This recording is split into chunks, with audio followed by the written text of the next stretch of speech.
Halo Sobat Santuy, today is the day. Jumpa lagi bersama gua di channel Warung Santuy. Apa kabar kalian semua? Semoga kalian baik-baik saja dan tetap santuy. Pada video kali ini, gua akan membahas alur cerita film yang berjudul The Park Maniac yang dirilis pada tahun 2024. Oke lah, tanpa basa-basi lagi, kita langsung masuk aja ke isi filmnya.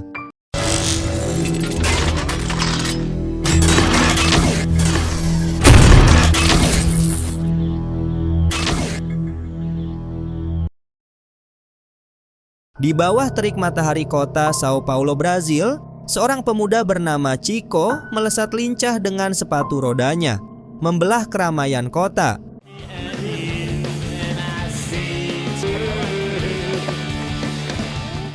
Gerakannya yang agresif dan nyaris sembrono itu memancing dua reaksi yang kontras, yaitu kekesalan dari sebagian besar warga yang merasa terganggu dan kekaguman dari para anggota komunitas sepatu roda yang melihatnya sebagai seorang pemberani. Pandangannya kemudian tertuju pada seorang wanita muda yang menarik perhatiannya. Tanpa ragu, Chico mendekatinya dan mengajaknya berjalan-jalan. Sebuah undangan yang berakhir dengan mereka berdua menghilang ke dalam rimbunnya semak belukar di sebuah hutan kota. Beberapa waktu kemudian, Chico muncul kembali dari balik pepohonan. Namun ia hanya seorang diri. Keberadaan wanita yang bersamanya tadi menjadi sebuah misteri.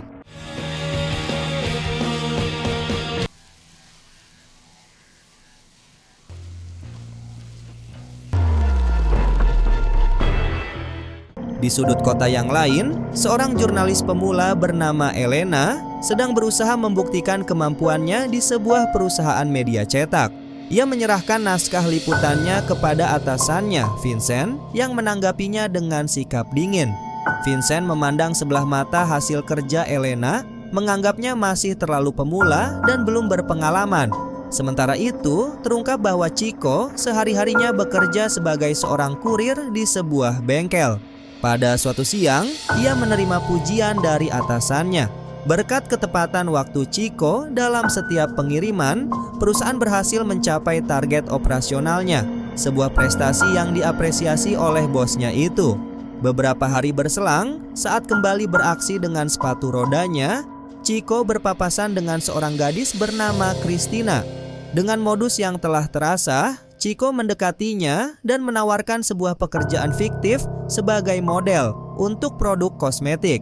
Christina awalnya menolak tawaran tersebut, tetapi karena iming-iming bayaran yang besar, akhirnya menggoyahkan pendiriannya. Sebelum mereka pergi, Christina meminta izin untuk menggunakan telepon umum. Ia menghubungi saudarinya untuk memberitahukan perihal pekerjaan mendadak itu, lengkap dengan deskripsi fisik Chico sebagai langkah antisipasi. Chico kemudian memandu Christina menuju lokasi pemotretan yang ternyata berada jauh di dalam hutan.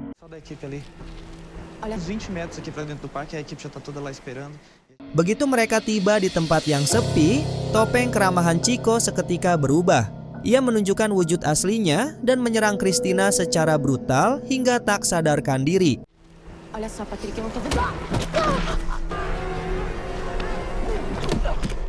Setelah itu, ia menyeret tubuh Christina ke dalam semak-semak dan mengirim rudalnya tanpa ampun. Sebagai ritual mengerikannya, Chico selalu mengambil kartu identitas dari setiap wanita yang menjadi korbannya.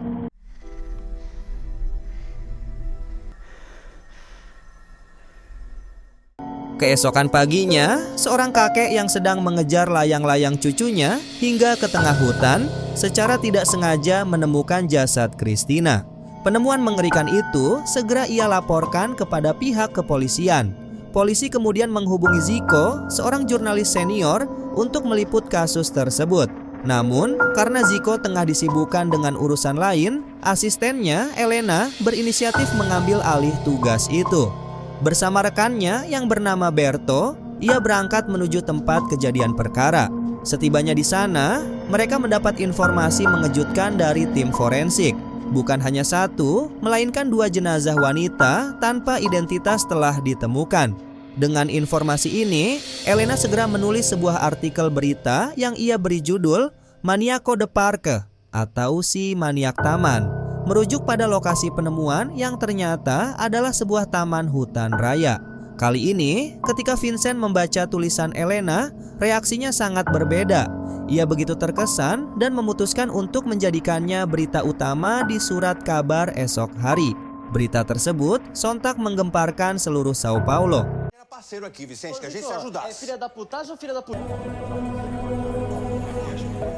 Namun, di tengah kesuksesan artikelnya, Elena harus menghadapi kemarahan Zico yang merasa telah dilangkahi dan menuduhnya mencuri berita.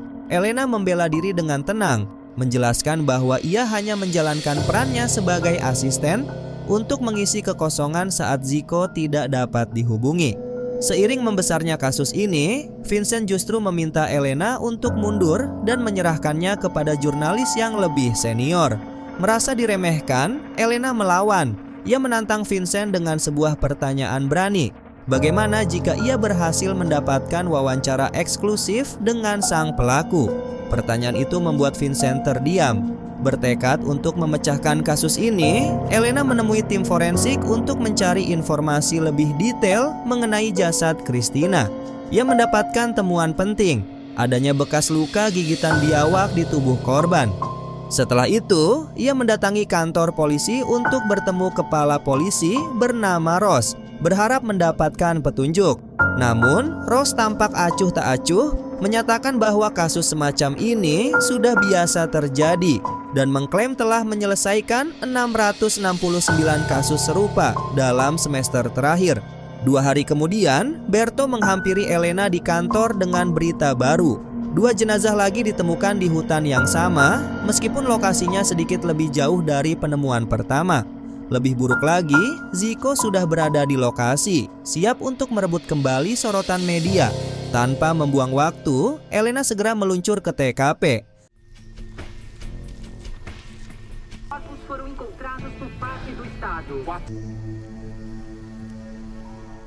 Menolak untuk melepaskan kesempatan emas yang dapat menentukan masa depan karirnya. Penemuan total 4 jenazah dalam waktu singkat menciptakan kepanikan di Sao Paulo. Masyarakat dan media mulai menekan kepolisian untuk segera menangkap pelakunya.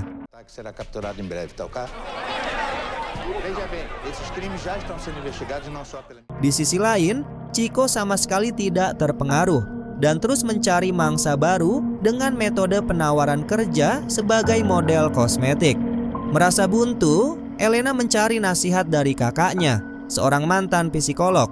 Ia bertanya tentang pola pikir seorang psikopat dan bagaimana ia bisa begitu mudah memikat para korbannya.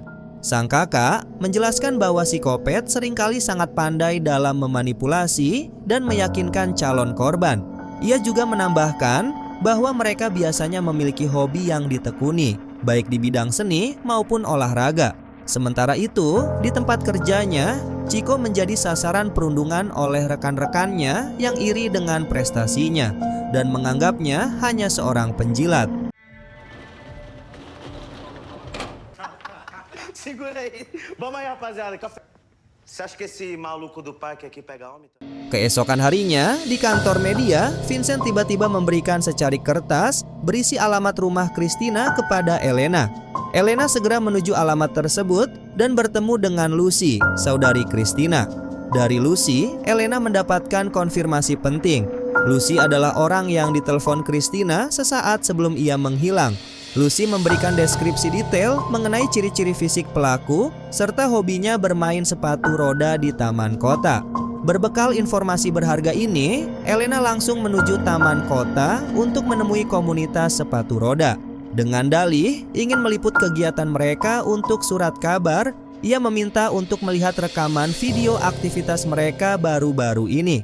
Di sisi lain, Chico kembali dirundung di tempat kerjanya. Namun, kali ini kesabarannya habis. Ia melawan dengan keras, yang berujung pada keterlibatan polisi.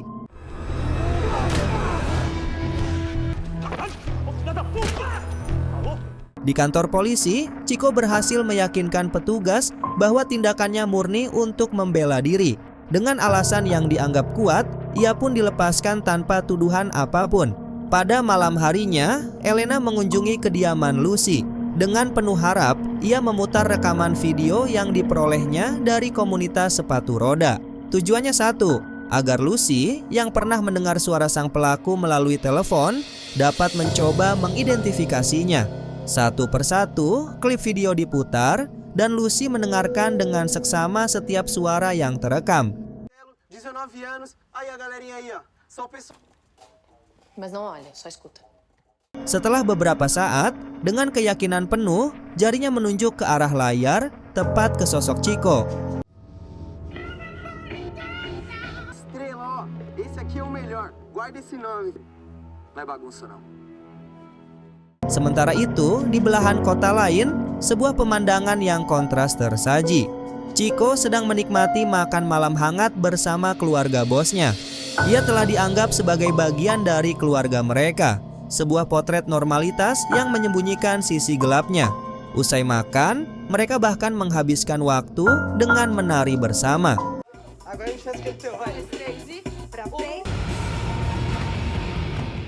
Berbekal identifikasi dari Lucy, Elena segera membawa rekaman itu kepada kepala polisi Ross. Anehnya, Ross langsung menyetujui kesimpulan Elena bahwa Chico adalah pelaku utamanya, tanpa menuntut penyelidikan lebih lanjut atau bukti yang lebih kuat. Sebuah keputusan yang diambil dengan sangat gegabah. Keesokan paginya, sketsa wajah Chico terpampang di halaman depan Surat Kabar Nasional. Sosok predator berantai itu kini memiliki wajah yang diketahui publik. Ketika sedang berjalan di pinggiran kota, Chico panik ketika melihat gambar dirinya di surat kabar.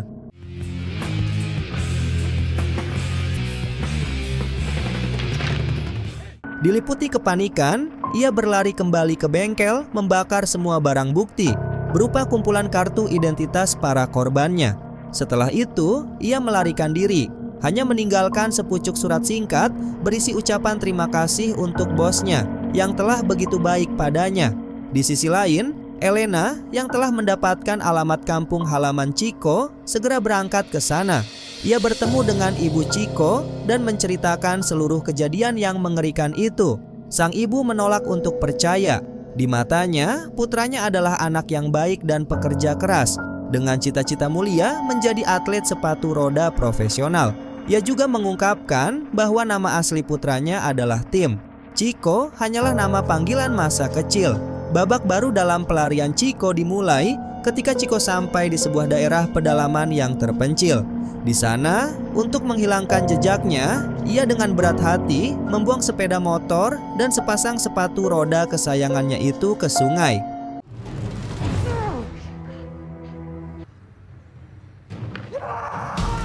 Meskipun perannya sangat krusial dalam mengungkap identitas pelaku, Elena tidak mendapatkan pengakuan apapun di kantornya. Apresiasi dari Vincent sama sekali tidak ada.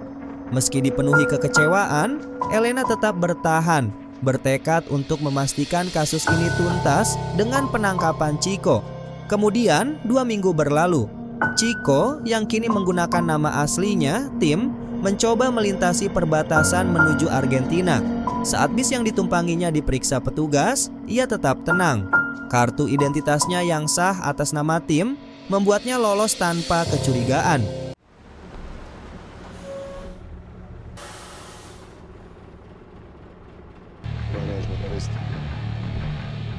Pada saat yang sama, Elena berhasil mendapatkan kesempatan untuk mewawancarai para korban yang selamat.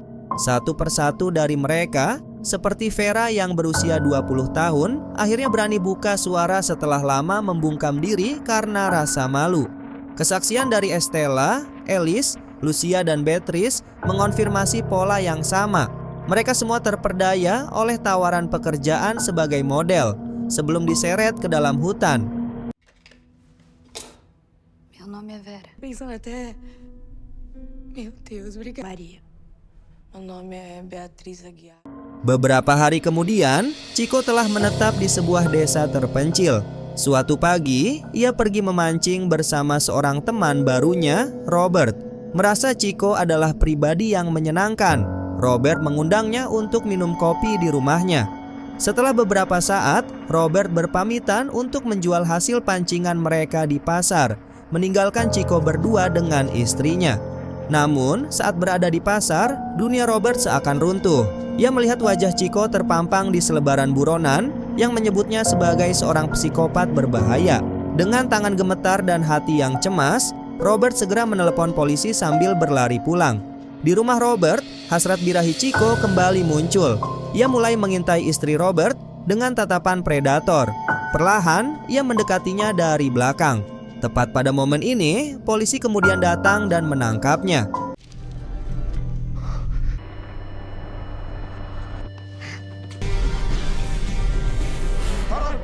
Chico ditangkap pada tanggal 4 Agustus tahun 1999. Dalam perjalanan kembali ke Brazil, ia terus mengklaim bahwa dirinya tidak bersalah. Beberapa hari setelah penangkapan, Vincent menelepon Elena dengan sebuah kabar mengejutkan. Chico hanya bersedia diwawancarai oleh orang yang pertama kali menjulukinya si maniak taman, yaitu Elena sendiri. Tanpa ragu, Elena langsung menuju penjara Sao Paulo. Di dalam ruang interogasi, Elena menyalakan alat perekam suaranya. Chico dengan tegas menyangkal semua tuduhan. Ia bersikeras tidak pernah melakukan kejahatan di hutan itu, paling banter hanya melewatinya saat mengantar barang. Namun, Elena mematahkan pembelaannya dengan bukti telak, kartu identitas Christina yang ditemukan di bengkelnya, dan analisis bekas gigitan di tubuh Christina yang DNA-nya 100% cocok dengan gigi Chico. Terpojok dan tak bisa lagi mengelak, Chico pun ngamuk-ngamuk kepada Elena.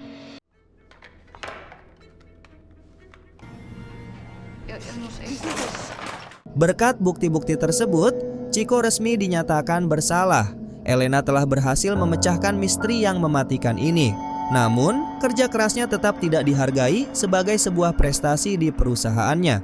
Merasa tidak memiliki masa depan di sana, Elena akhirnya memutuskan untuk mengundurkan diri. Kemudian singkatnya, setelah penangkapan Chico, 2 jenazah lagi ditemukan di hutan, menambah jumlah korban tewas menjadi 10 orang.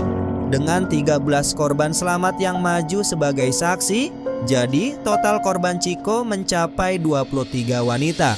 Atas kejahatannya yang luar biasa ini, ia dijatuhi vonis 285 tahun dan 3 bulan penjara. Namun, dalam sebuah revisi hukum yang membingungkan, hukumannya diubah menjadi hukuman maksimal yang berlaku saat itu, yaitu hanya 30 tahun penjara.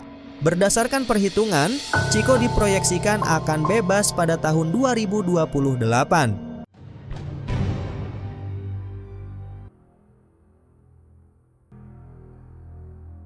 Oke Sobat Santuy, itulah alur cerita film yang sudah kita bahas pada video kali ini.